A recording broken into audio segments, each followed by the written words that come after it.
Allora, l'associazione, quindi la Confesercenti, dà un supporto, un po' si diceva anche un po' fuori onda, ci sono persone che giustamente, i giovani non si trovano appeal a buttarsi in questa professione, in questa attività per varie ragioni.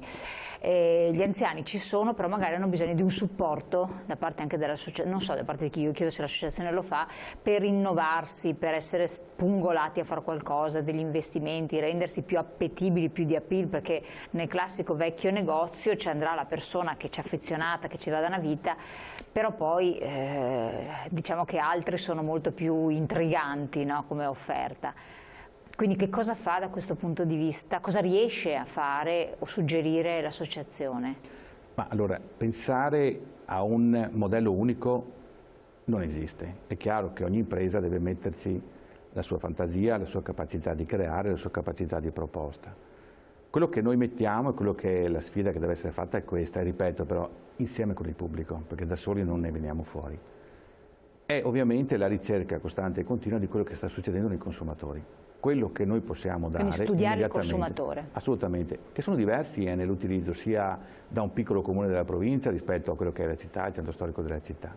E questo è il primo impatto. Il secondo impatto è quello di costruire dei modelli commerciali, sia da un punto di vista delle modalità di vendita, sia delle dimensioni, sia di prodotto, che devono diventare vincenti. Ed è qui che secondo Confesercenti stiamo cercando, che qui Confesercenti sta investendo, perché per esempio i giovani potrebbero essere attratti molto da questo tipo di sperimentazione, da questo tipo di innovazione, dando un contributo non indifferente. Questo secondo Confesercenti è il segreto. Stiamo spingendo molto per cominciare a dare gli incentivi e finanziare le attività che vogliono muoversi in questa direzione. Inutile che noi prendiamo appunto il negozio storico pensando che quella sia la continuità. Sicuramente lo può essere se noi riusciamo a dare a quel negozio tutte quelle connotazioni, e questo lo possiamo fare se all'interno ci mettiamo un supporto che si muove a 360 gradi nella ricerca di quello che vogliono le persone che ci vanno, le persone che non ci vanno, i consumatori che passano, e tutto questo può diventare veramente una sfida come dire, molto stimolante per molti giovani. Ci vuole tanta fantasia. Io credo che su questo dovremmo riuscire a trascinare un modo nuovo di vedere tutti i centri di innovazione che abbiamo. Molto spesso i nostri centri di innovazione si muovono sulla tecnologia. Oggi abbiamo bisogno di innovazione nella qualità del servizio, nei servizi che diamo. Infatti si investe poco in tutto il resto, poi in generale. Questo è il grande problema che secondo me sta vivendo la legge distributiva. Poi ovviamente ci sono degli strumenti enormi a disposizione sia da un punto di vista informatico che da un punto di vista di formazione delle persone, e queste le stiamo mettendo tutte quante a disposizione. Noi stiamo creando, in questo lo dicevo prima, stiamo creando in questo periodo, perché evidentemente poi sono cose che già abbiamo, le stiamo mettendo insieme in modo tale da poter fornire tutto quello che è la necessità che può avere un giovane imprenditore che si posiziona sul mercato. L'anno scorso abbiamo fatto 3 sperimentazioni, abbiamo finanziato attraverso un fondo sociale europeo, abbiamo finanziato 3 attività su Padova, fino a 20.000 euro per ognuna attività, e vediamo che la cosa sta funzionando. Attività di che tipo? Nessuna purtroppo del commercio, una nei pubblici esercizi, un'altra nei servizi alle attività di impresa e una terza legata al turismo. Quindi sicuramente tutte e 3 attività che stanno andando molto bene. Dobbiamo sperimentarne qualcuna sicuramente nel commercio, perché credo che questo sia l'aspetto su cui possiamo veramente provocare i giovani a una nuova sfida, soprattutto in determinate aree. Voi avete parlato più volte di distretti, si è parlato nei distretti commerciali, manager di distretti, un manager con delle competenze, delle qualifiche, dei poteri anche decisionali, e di dare una linea, una vision unitaria in modo da dare un'offerta appunto allettante. È stato realizzato, in realizzazione, tra l'altro anche l'assessore regionale concordava in questa visione stanziando anche dei finanziamenti importanti. Beh, devo dire che in quest'ultima fase l'assessore Marcato devo dire che ha accolto in gran parte le richieste che gli sono pervenute, arrivando anche a finanziare completamente con risorse regionali, senza utilizzo del fondo europeo, quindi direttamente con risorse della Regione Veneto, tutte le domande dei distretti del commercio riconosciuti.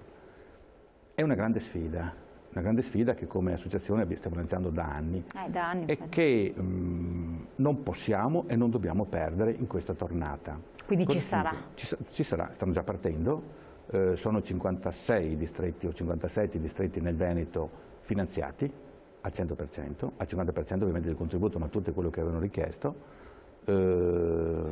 Su Padova sono 12 o 13, quindi sono tanti, su Vicenza sono altri 5 o 6, e con interventi da parte della Regione di investimenti molto importanti. Non è facile che cosa? Non è facile inserire la cultura che come Confesercenti vogliamo portare all'interno di questi distretti. Cioè? È quella del manager, che è quella che meno eventi e più competitività nei negozi. Ecco, semplicizziamo al massimo per chi magari ci ascolta, perché abbiamo parlato più volte del discorso dei distretti e poi dalle domande che ci sono pervenute abbiamo capito che le persone non hanno capito.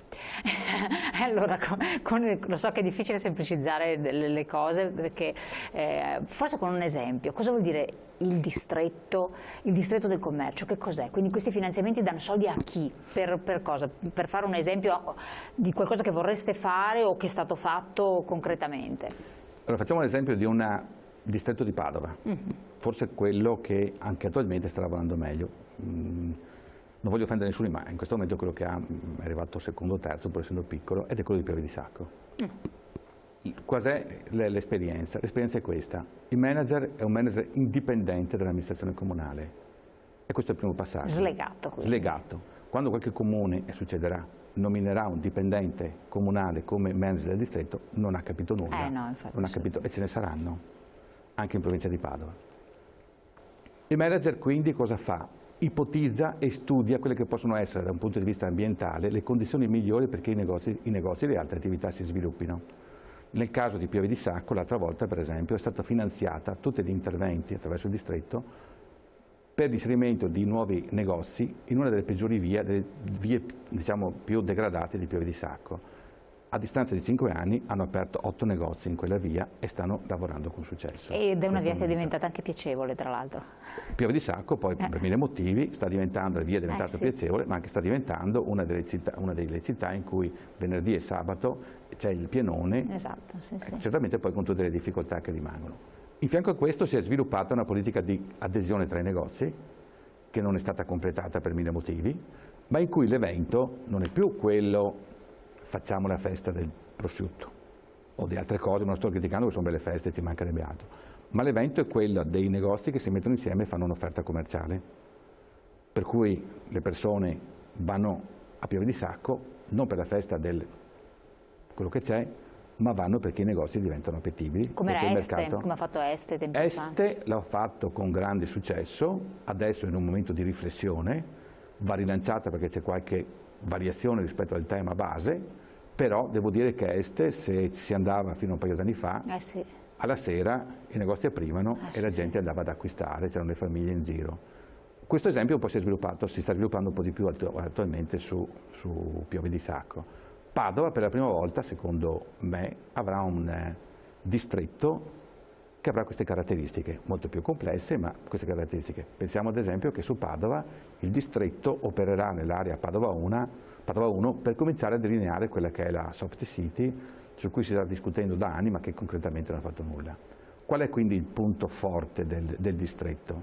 Il punto forte del distretto è la coesione tra pubblico e privato, con interventi che mirano non a fare eventi, ed è questo lo continueremo a dirlo perché poi non a fare eventi, ma che mirano a far sì che i commercianti, i piccoli imprenditori, tutti, anche gli artigiani che lavorano all'interno di una determinata area, collaborino con l'amministrazione comunale per rendere quell'area più attrattiva, con una maggiore capacità di attrazione, che ripeto, non è fatta dall'evento e basta, ma è fatta dai negozi, dagli artigiani, dai pubblici esercizi che si propongono in maniera nuova, in maniera innovativa, perché gran parte di questo poi va anche a finanziare l'attività formativa e di innovazione di questi esercizi. Sono 58 riconosciuti nel Veneto, 57 sono stati finanziati perché hanno fatto richiesta. L'importo complessivo del finanziamento è di 14 milioni, con un indotto che sarà attorno ai 31-32 milioni. Quindi questo potrebbe dare una svolta molto importante. Lo dà se tutti ragioneremo su questa cosa. Perché ci sono delle reticenze, delle ritrosie. Non è che ci sono delle reticenze, laddove i progetti o laddove qualche amministrazione comunale, non tanto il privato, ma ha visto questi progetti come un meccanismo per finanziare cose che già faceva, non funzionerà. Ci saranno grandi difficoltà. Ecco, però ad esempio se un manager suggerisce, perché ravvede, che i negozi debbano aprire, per esempio, dalle 7 di sera alle 10:30, perché prima la gente, vista la è fuori, lavora, cioè... Questa è la sfida. E qui ci vuole un percorso culturale, lo è stato fatto. Tu prima citavi Este, adesso è stato fatto e i negozi aprivano alla sera fino a mezzanotte e l'una nel periodo estivo. Piove di sacco, qualcosa sta funzionando. Questa è la sfida. Però dall'altra parte ci deve essere anche l'amministrazione che riesce in qualche modo a comprendere cosa significa questo e a che tipi di servizi dobbiamo dare perché questo si muova.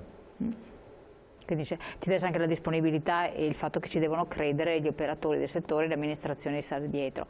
Torniamo su questi temi, poi parleremo anche del discorso, come la penso, sui saldi che ci sono in corso e si è parlato tante volte di posticiparli, anticiparli, insomma un po' via dicendo, vediamo proprio entrando nei territori e un bilancio un po' di come stanno andando le cose, visto che già ha accennato a una continua moria del settore. Pubblicità.